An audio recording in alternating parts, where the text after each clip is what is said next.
There is a bird that keeps coming back to your window. Not every window. Yours, the same one. Sometimes in the morning when the light is low. Sometimes in the middle of the day when the house is quiet. It lands, it looks in, it does what it does, and then it leaves. And then it comes back. Most people call this annoying. Some people find it unsettling. A few find it oddly moving. Almost everyone assumes they know why it happens. They are wrong. What is actually driving that bird to your window again and again is stranger and more layered than the simple explanation most people have heard.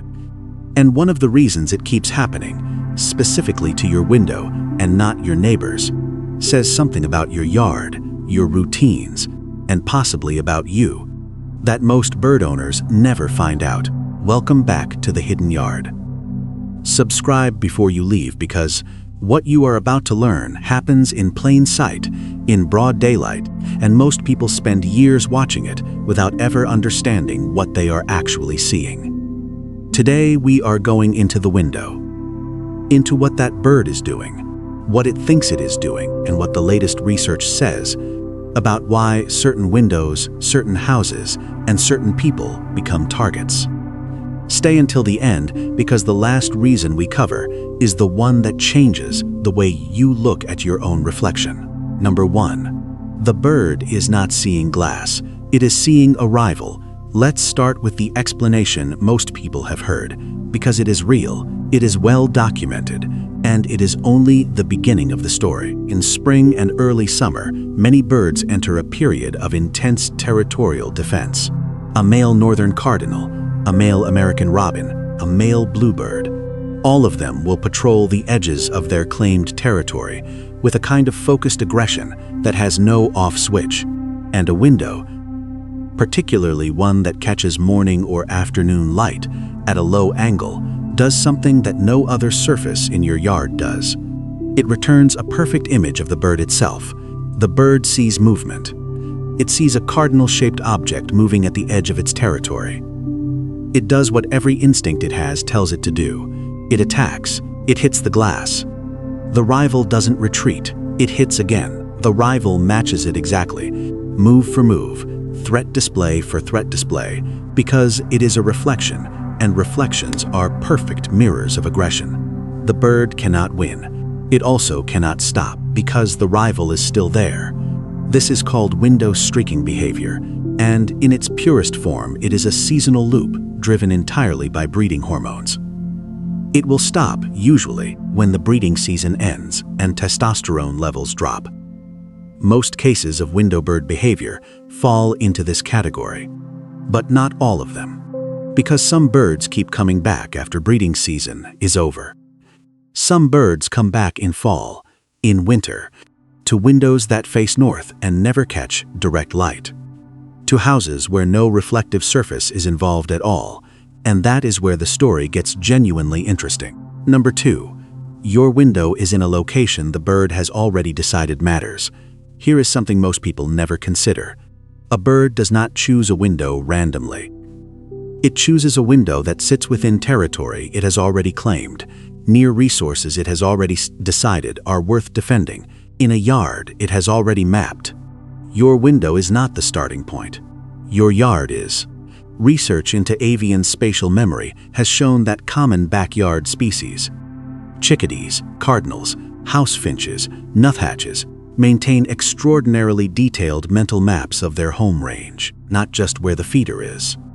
Where the feeder is relative to the oak tree. Where the oak tree is relative to the gap in the fence. Where the gap in the fence is relative to the kitchen window that faces southeast and catches the 8 a.m. light. Every fixed point in your yard is a landmark in a map the bird updates constantly. Your window is a landmark. If that window sits near the feeder, near a nesting site, near a reliable water source, it is embedded in the most important real estate on that bird's mental map. Of course, it keeps going back. It is not obsessing over the window. It is monitoring the center of its world. The window just happens to be there. This is why the same species returns to the same window year after year, sometimes. Not the same individual bird, though that too happens, but the same territorial slot being filled by successive birds who have all independently concluded that this patch of yard is worth holding. Your window keeps getting visited because the location your window occupies has value. The bird figured that out before you did. Number 3. It has learned something about what is inside. This is the part that most people find hardest to accept, and that the science most strongly supports.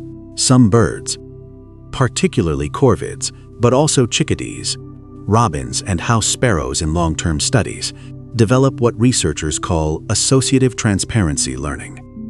In plain terms, they figure out that the flat reflective surface sometimes reveals the interior of a structure, and that the interior of a structure sometimes contains the human who controls the food.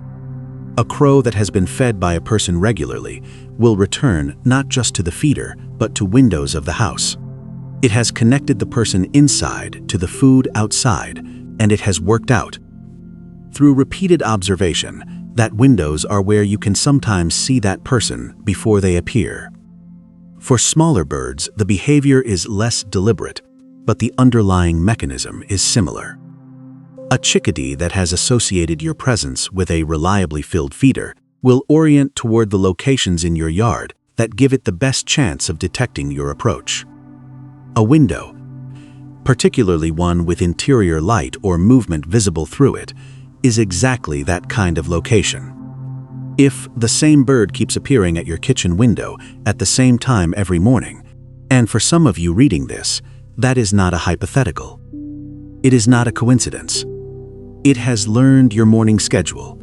It is checking on you. Or more accurately, it is checking on whether the person who fills the feeder is about to appear. But the distinction between those two things is smaller than it sounds. Number 4. You became part of its map. Everything we have talked about today points to the same underlying truth. The bird at your window is not malfunctioning. It is not confused. It is not simply bouncing off glass out of stupidity. It is doing something precise and, in its own terms, completely rational. It has built a model of its world. That model includes your yard, your feeder, your routines, the angle of morning light on certain windows, the time of day you tend to appear, and the spatial relationship between all of these things. And it is using that model every time it returns. You are in the map. Your window is in the map. The bird comes back to the window because the window is connected to you, and you are connected to something that matters.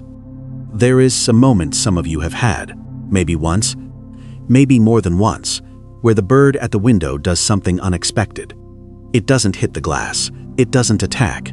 It lands on the sill and it looks in, directly in. And for a second, through the glass, you are looking at each other. That moment is not accidental either. The bird has paused its scan of the territory. It has turned its attention, deliberately, toward the surface that sometimes shows it something on the other side. It is, in the most honest language available, looking for you. I do not think that is a small thing. I think most people walk away from that window and go back to their morning without sitting with what just happened. A wild animal, operating on a model of the world it built, through its own observation and memory, oriented itself toward the place where it has learned you sometimes appear, and looked in. The window goes both ways. You have been watching it. It has been watching you, and it came back. Tell me in the comments. Do you have a bird that keeps returning to the same window?